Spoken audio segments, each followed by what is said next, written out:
Да ви кажа, искам да ви обявя една прекрасна новина. По-другия петък на третата седмица ще пусна един интересен сериал и той ще е забавен сериал, не такъв драми там, така пак ще има драма, но ще е забавен.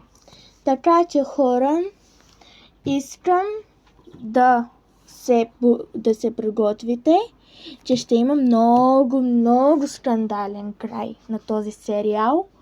Епизодите ще са 5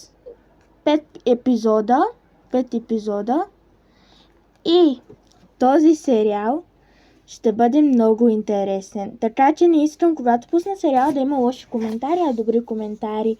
И хейтерите да не пишат, моля. И както казва Лилия Начева, хейта ме успокоява. Чао!